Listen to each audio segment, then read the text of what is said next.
দারাপাড়া অঞ্চলে আমি যাইনি, কিন্তু আমি পুলিশকে সব ইনফরমেশন করেছি। পুলিশকে জানিয়েছি আমার এলাকা শান্ত থাকা দরকার, আমার এলাকা ভালো থাকা দরকার। সাধারণ মানুষের কষ্ট হচ্ছে, যাদের যাদের নাম মানে আছে, জুম্মান আছে, আলাম আছে, জুম্মানের ছেলে আছে, আলামের ছেলে আছে, তাবরেজ। আমি বলেছি এদেরকে আপনি শিগগিরই অ্যারেস্ট করুন। বলছে তাবরেজ ওরা মারছে, তাবরেজ আলাম আর জুম্মানের ছেলে ওরা সব বোম মারছে। আলাম, জুম্মান, ওর ছেলে, আর ওই যে শাম্মী, কি বললেন, শাম্মী শাহিদের যে একটা গ্রুপ আছে, মহিলা গ্রুপ, ওই গ্রুপের প্রতি আমার ভয়।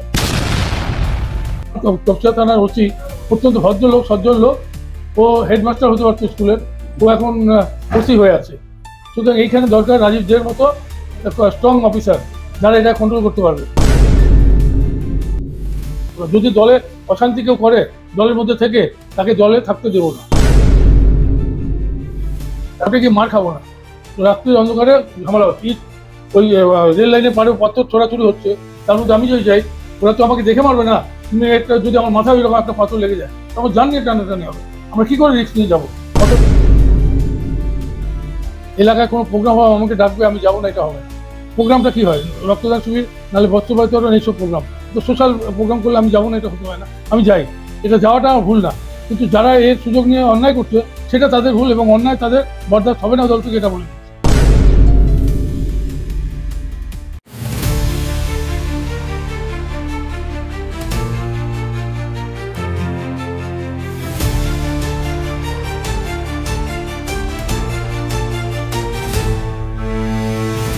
वार्ड नंबर 59 के दारापाड़ा धमाके के बाद अब कोलकाता की सियासत में मचा है भूचाल। एमएलए स्वर्ण कमल शाह के बाद वार्ड की काउंसलर जोली बोस का बड़ा आरोप। जोली बोस का कहना है दारापाड़ा उनके वार्ड में आता है, लेकिन यहाँ एसके आलम, तबरेज आलम और उनका परिवार दादागिरी करता है। आम लोग ही नहीं बल्कि खुद काउंसलर भी पिछले 10 साल से डर के माहौल में जी रही हैं। इलाके में जब भी विकास की कोशिश होती है, आलम और सैयद परिवार से जुड़े गुंडे रुकावट डालते हैं। যখন আমার ওয়ার্ডে এত ঝামেলা হচ্ছিল, তখন আমি ওখানে দারাপাড়া অঞ্চলটাই আমার এত ঝামেলা। দারাপাড়া অঞ্চলে আমি যাইনি, কিন্তু আমি পুলিশকে সব ইনফরমেশন করেছি। পুলিশকে জানিয়েছি আমার এলাকা শান্ত থাকা দরকার, আমার এলাকা ভালো থাকা দরকার। সাধারণ মানুষের কষ্ট হচ্ছে, যাদের যাদের নাম মানে আছে, জুম্মান আছে, আলাম আছে, জুম্মানের ছেলে আছে, আলামের ছেলে আছে, তাবরেজ। আমি বলেছি এদেরকে আপনি শিগগিরই অ্যারেস্ট করুন। ছুটছাট লোককে অ্যারেস্ট করে কোনো লাভ নেই। যারা সত্যিকারের দোষী, যারা ঝামেলা পাকাচ্ছে, তাদেরকে আপনি অ্যারেস্ট করুন। তখন আমাদের পুলিশ অফিসার বলল, বড়বাবু বলে আপনি কোনো চিন্তা করবেন না, ঠিক সময় এদের ব্যবস্থা আমরা ঠিক করে দেব। কিন্তু সত্যি কালকে আমাদের, পরশুদিন আমাদের 16 তারিখ খেলা দিবস ছিল। খেলা দিবসের পরের দিন মানে আমাদের ফাইনালটা হয়নি, অনেক রাত হয়ে গেছে খেলতে খেলতে, ফাইনাল খেলাটা হয়নি। কালকে ফাইনাল খেলা ছিল, আমার এমএলএ সাহেবেরও আসার কথা ছিল। এমএলএ সাহেব বললো আমি আসছি তোমার ওয়ার্ডে। এর মধ্যেই আমার কাছে খবর এলো যে যে আমার এলাকায় বোম পড়ছে। কোথায়? দারাপাড়া অঞ্চলে বোম পড়ছে। কে মারছে? বলছে তাবরেজ ওরা মারছে, তাবরেজ আলাম আর জুম্মানের ছেলে, ওরা সব বোম মারছে, ঝামেলা করছে। তখন আমি জানতে পারলাম রাত্রে। তারপর তো পুলিশ লালবাজার সব ঢুকে গেল, গিয়ে মনে হয় ওদের অ্যারেস্ট করেছে না কি করেছে, আমি ঠিক কথাটা বোধহয় করেছে। আমার প্রশাসনকে আমি যখনই বলি প্রশাসন তখনই আমার কথা শুনে, আমার ওসি তখনই কাজ করে। কিন্তু আমি ওই এলাকায় আগে এত সুন্দরভাবে আমি দারাপাড়ায় ঢুকতাম, মানুষের সঙ্গে মিশতাম, মানুষের হাসি খুশি মনোভাব ছিল তখন। কিন্তু এখন সেই জিনিসটা আজ থেকে 10 বছর হলো, সেটা টোটালি বন্ধ হয়ে গেছে। কেন বন্ধ হয়ে গেছে? শুধু এই মাত্র মানে এদের 4-5 জনের জন্য। এদের বউরাও ঠিক সেমনি। কোনো এনজিও কাজ করতে গেলে বলছে যে আমি এখানকার কাউন্সিলর শাম্মী শাহিদ মানে জুম্মানের ওয়াইফ, উনি ওখানে একটা এনজিও চালান। উনি বলেন আমাদের যদি কর্পোরেশনের কোনো এনজিও যায় কাজ করতে, ওখানে বলছে এখানে আমরা কাজ করতে দেবো না, এখানকার কাউন্সিলর হচ্ছে আমরা হচ্ছি কাউন্সিলর, আমরা হচ্ছি সব। আমাদের এলাকায় ঢুকতে গেলে আমাদের কথা শুনে তোমাদের কাজ করতে হবে। সেহেতু তখন ওরা ওখান থেকে কাজ করতে পারে না, চলে আসে। মানে এত দূর মানে ব্যবহার এদের। আমি তো এলাকায় ঢুকতেই পারি না, কারণ উল্টো পাল্টা টোন, টিটকিরি, আজে বাজে কথা। আমার এমএলএ সাহেবের সঙ্গে আমি যাই, গিয়ে আবার এমএলএ সাহেবের সঙ্গেই আমি বেরিয়ে আসি। कल कोलकाता पुलिस के एंटी राउडी सेक्शन ने बड़ा सर्च ऑपरेशन चलाया और जुम्मन सैयद, उनके बेटे साबिर सैयद, दामाद बाबर समेत 23 लोगों को हिरासत में लिया। लेकिन हमेशा की तरह इस बार भी मुख्य आरोपी SK आलम और उनका बेटा तबरेज आलम फरार हो गए। अब सामने आ रहा है सबसे बड़ा राजनीतिक सवाल। तबरेज आलम खुद को वार्ड नंबर 59 का तृणमूल कांग्रेस यूथ प्रेसिडेंट बताते हैं और अक्सर north Kolkata TMC youth president Shanti Ranjan Kundu के साथ नजर आते हैं। आरोप है कि शांति रंजन कुंडू ही इन्हें राजनीतिक संरक्षण देते हैं और यही वजह है कि आलम और उनका परिवार बार बार पुलिस की पकड़ से बच निकलता है। MLA स्वर्ण कमल साहा का साफ कहना है, तबरेज आलम या उनका परिवार पार्टी के समर्थक हो सकते हैं, लेकिन TMC में उनका कोई आधिकारिक पद नहीं है और ना ही होगा। গুরু ফুরু কিছু না, আমি MLA জানি, আমাদের সাথে ছেলেরা ওয়ার্ক করে, পার্টি করে, এরকম হতে পারে, কিন্তু কারো গুরু আমি নই। আমি একটা কথা বলে দিচ্ছি, যা ঘটনা ঘটছে আমি ওদের বলেছি, ওদের আলটিমেটাম দিয়েছি, যদি এই গন্ডগোল আর বাড়ে আমি কিন্তু একটাকেও দলের মধ্যে রাখবো না। পুলিশের মতো পুলিশ হিসাব নেবে, আমরা কোনো দল থেকে কিছু করবো না। যদি দলে অশান্তি কেউ করে দলের মধ্যে থেকে তাকে দলে থাকতে দেবো না, এটুকু আমি বলে দিচ্ছি। ভাই এইভাবেই চলতে হবে। শান্তিপুর এলাকার লোক পিস চায়, অথচ তোমাদের জন্য পিস পাচ্ছে না, এটা আমি বরদাস্ত করবো না, এটুকু বলে দিচ্ছি। আগামী দিনে যদি আবার এইসব ঘটনা ঘটে, পুলিশ যেভাবে অ্যাকশন নিচ্ছে আমিও কাউকে ছাড়বো না, এটুকু বলতো। ভাই আমি দেখছি ওরা তিন ভাইয়ের মধ্যে নিজেদের গন্ডগোলে এটা এলাকায় অশান্তি হচ্ছে। তিন ভাই, বড় ভাই যে আছে আলু, তাকে আমি বলেছি মিটিয়ে নাও নিজেদের মধ্যে বসে। ও বলছে দাদা আমি তো মেটাতেই চাই, কিন্তু মিটছে কোথায়? না মেটাতে চাই বললে হবে না, মেটাতে হবে। এগুলোর জন্য পাবলিক হ্যারাস হবে, পাবলিক চিন্তায় থাকবে, দুশ্চিন্তা থাকবে, এটা হতে পারে না। শান্তিপূর্ণ রাখার জন্য প্রশাসনকে বলেছি তোমাদের ফ্রি হ্যান্ড, যদি কাউকে মনে করে অন্যায় করতে তাকে তোমরা যা কিছু করো, আমাদের দল থেকে তাকে কোনো সাহায্য করা হবে না, এটুকু বলবো। ভাই এখনো কোনো আমাদের কর্মীদের কোনো পোস্টে নেই, সব ফ্রি আছে এখন। আমাদের MP হলো কনভেনার হচ্ছে আমাদের এই কমিটি, আমরা সেই কমিটিতে সকলের সদস্য আছি। আমি মনে করি আমার এলাকায় যদি এরকম অশান্তি হতে থাকে, আমি কাউকে দলে কোনো পোস্ট দেবো না, দলেও থাকতে দেবো না, এটুকু আমি বলছি। দল এটা বরদাস্ত করছে না, দল চায় না অশান্তিতে মানুষ থাকুক, এবং অশান্তি যারা করছে তাদের দলের দরকার নেই, এরা দল থেকে চলে যাক, আমাদের কোনো দরকার নেই দল। এই অশান্তি মানুষ কেন পাবে? ওদের তিনজনের লড়াইতে এলাকা কেন গরম হবে? এই গরমটা হওয়া আমরা বরদাস্ত করবো না, এইটুকু আমি বলতে পারি। আমি কথা বলছি, এদের বরদাস্ত করা হবে না, এই দল থেকেও সিদ্ধান্ত নেওয়া হচ্ছে, এবং আমরা চাইছি পুলিশ প্রশাসন তারা যেন কঠোর হাতে নিয়ন্ত্রণ করে। আমার ধারণা এখন যেভাবে পুলিশ অ্যাকশন হচ্ছে, এবার ঠান্ডা হবে। এরপরে যদি ঠান্ডা না হয় তাহলে আর বলতে হবে এই দল করতে হবে না তোমাদের।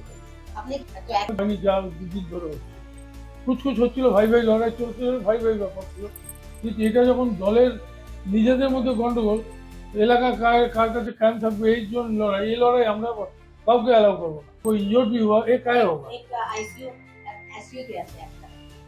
মানে ইনজোর্ড হয়েছে তো কেউ, ইনজোর্ড হবে, বোম ফেকবে, কোথেকে বোম ফেকতেছে মনে হচ্ছে, ওপর থেকে বোম ফেকবে, ছাদ থেকে বোম টপকে দিচ্ছে, এটা হতে পারবে না।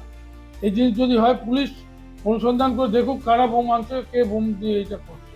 ওসি যে আছে না, সে একটু স্কুল টিচার হতে পারে, শান্তশিষ্ট মানুষ, এইসব জায়গায় বুঝবে। এই হ্যাঁ, রাজীবদের মতো লোক দরকার। কোর্ট থেকে ওরা ম্যানেজ করে বেল নেয়, থানা চাইবে যে এই অশান্তি যারা করে তারা বেল পেয়ে যাক, তারা তো থানা চাইবে যে আটকাক। কিন্তু আমার তপসিয়া থানার ওসি অত্যন্ত ভদ্রলোক, সজ্জন লোক, ও হেডমাস্টার হতে পারত স্কুলের, ও এখন ওসি হয়ে আছে। সুতরাং এইখানে দরকার রাজীবদের মতো স্ট্রং অফিসার, যারা এটা কন্ট্রোল করতে পারবে। আমি এখন মনে করি এরপর থেকে যা ব্যবস্থা হবে তাতে এই সমস্ত গুন্ডাগর্দি ভাই লড়াই আর এলাকা গরম হবে, এটা আমরা হতে দেবো না। ভাইকে ঠিক হতে হবে, মিলতে হবে, একসাথে বসে থাকো, শান্তিতে এলাকা রাখো। অশান্তি আমাদের দল চায় না, আমি তো চাইবই না, অশান্তি আমাদের দলও চায় না। অশান্তি তাও যদি কেউ করে তার নিজ দায়িত্ব করবে, পুলিশ ব্যবস্থা করবে, এবং তাকে দল করতে দেবো কিনা আগামীতে সেটা আমাদের ভাবতে হবে। काउंसलर जोली बोस ने भी कहा कि वो भी सुरक्षित नहीं है और इलाके में विकास रुकता है सिर्फ इन लोगों की वजह से। আমার ওয়ার্ডে আমার যদি কর্পোরেশন থেকে রাস্তা তৈরি করতে হয়, সেই রাস্তা আমার যতটুকু স্যাংশন হবে ঠিক ততটুকু সরকার থেকে যতটা স্যাংশন হবে ততটা করবে। ওরা রাতারাতি করবে, পুরো রাস্তা ভেঙে দেবে আলামের ছেলেরা, বলে পুরো রাস্তা তৈরি করতে হবে। এটা জুলুমবাজি, আমার উপরে জুলুমবাজি, কর্পোরেশনের উপরে জুলুমবাজি করে ওরা। আমি একজন সত্যিকারের বলতে গেলে আমি একজন সাধারণ মেয়ে। আমি সাধারণ মেয়ে হয়ে আমি মানুষের পাশে থাকি, মানুষের জন্য কাজ করি, যেটা আমার নেত্রী মমতা বন্দ্যোপাধ্যায় বলে এসেছেন, মানুষের কাজ করো, মানুষের পাশে থাকো। আমি সেইভাবেই আমার মানুষের পাশে থাকি। কিন্তু এদের এই নোংরামির জন্য আমি ওখানে আর ঢুকতে চাই না। কেন চাই না? এই প্রচন্ড পরিমাণে যেভাবে ইনলিগাল বিল্ডিং গুলো বানিয়েছে। ওখানে ছিল আগে বস্তির ছিল সরু ড্রেন, তার ভেতরে এত বড় বড় ছেলে মেয়ে সবাই মিলে বিল্ডিং তৈরি করেছে, মানে কাউন্সিলরকে কোনো পাত্তা না দিয়ে। কে কাউন্সিলর চিনি না, এদিকে কিন্তু এলাকার মানুষ জানবে, কাউন্সিলর জানে না, কিন্তু এরা তো আসলে কাউন্সিলরকে পাত্তাই দেয় না। আমি কি অ্যাকশন নেবো? আমি তো বললাম না, আমি এত নিচে নেমে আমি রাজনীতি করতে পারবো না। রাজনীতি করতেন আমার হাজবেন্ড রবিন বোস, উনি যখন আমাদের তৃণমূল পাওয়ারে আসে, ওনার কাছে আসেন এই শেখ আলম সাহেব, তখন উনি তাকে নেননি, বলছে না আমি তোমার মতো, তোমরা সিপিএম এর হার মারছিলে, তোমার মতো লোককে আমরা নেব না। সেই জন্য সত্যি আমার ভয় আছে বলেই, কিন্তু দাঁড়াপাড়ার কিন্তু ভয় নয়, 4-5 জনকে ভয়।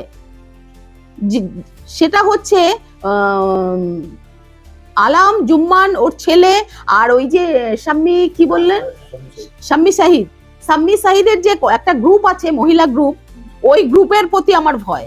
अब बड़ा सवाल, क्या शांति रंजन कुंडू तबरेज आलम और उनके परिवार को बचाने के लिए फिर से कोई डेजिग्नेशन देंगे, या फिर पार्टी की इमेज बचाने के लिए उन्हें पूरी तरह किनारे कर देंगे? क्योंकि अब आम जनता ही नहीं बल्कि पार्टी के वरिष्ठ नेता भी तबरेज आलम और उनके परिवार की दादागिरी से परेशान हैं। और अगर इसके बावजूद शांति रंजन कुंडू इनका साथ देते हैं तो सवाल सीधे सीधे उन पर खड़ा होगा कि क्या पार्टी की इमेज से बड़ा उनके लिए तबरेज आलम का गिरोह है।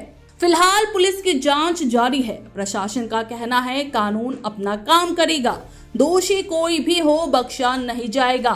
लेकिन अब सारी नजरें टिकी हैं सिर्फ एक नाम पर, शांति रंजन कुंडू।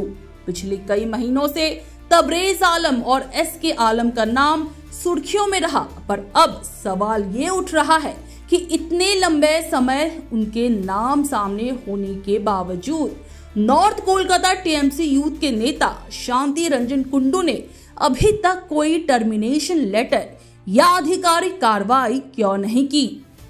लोग पूछ रहे हैं क्या शांति रंजन कुंडू के राजनीतिक कनेक्शन की वजह से तबरेज आलम को खुला संरक्षण मिल रहा है। सोशल मीडिया और स्थानीय कार्यक्रमों में तबरेज आलम और शांति रंजन कुंडू के साथ दिखने के कई पोस्ट और वीडियो मौजूद हैं, जिनमें दोनों एक साथ इवेंट्स में देखे गए हैं।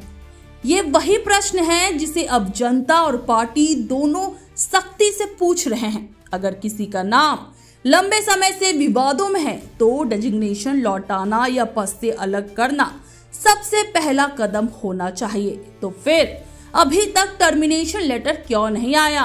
क्या शांति रंजन कुंडू इस मामले में चुप्पी बनाए रखकर राजनीतिक संरक्षण दे रहे हैं, या कुछ और वजह हैं जिनकी वजह से पार्टी ने अभी तक कार्रवाई नहीं की?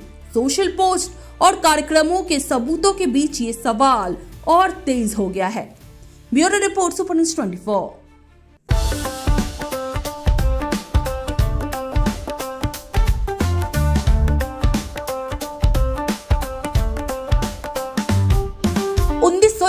से चलती आ रही है एक कहानी, स्वाद की, परंपरा की और भरोसे की। शिराज गोल्डन रेस्टोरेंट, मलिक बाजार, कोलकाता। ये सिर्फ एक रेस्टोरेंट नहीं बल्कि एक एहसास है, जहां बिरयानी में इतिहास की खुशबू है और मटन चाप में रूह बसती है। शिराज की बिरयानी मसालों से नहीं, मोहब्बत से बनती है। 3 पीढ़ियों की विरासत, दादा से पिता और अब बेटे तक। इसकी 5 शाखाएं हैं, VIP बाजार, अजय नगर, सॉल्ट लेक, चिनार पार्क और दिल में बसने वाला मलिक बाजार। अब मलिक बाजार शाखा बर्थडे सेलिब्रेशन के लिए भी उपलब्ध है।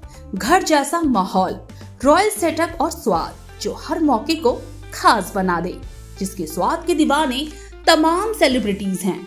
दुर्गा पूजा पर हजारों लोगों की भीड़ जुटती है और जुबान पर बस एक ही नाम होता है, शिराज का। शिराज का वादा, क्वालिटी, विरासत और वो स्वाद जो एक बार चख लिया तो कभी भूलेंगे नहीं। तो आज ही आए शिराज। पता है Mallik Bazar 135 park street behind neuro science hospital, park circus, Beniapukur, Kolkata, west Bengal 700017। Shiraz golden restaurant, स्वाद जो सिर्फ जुबान पर नहीं दिल में उतरता है।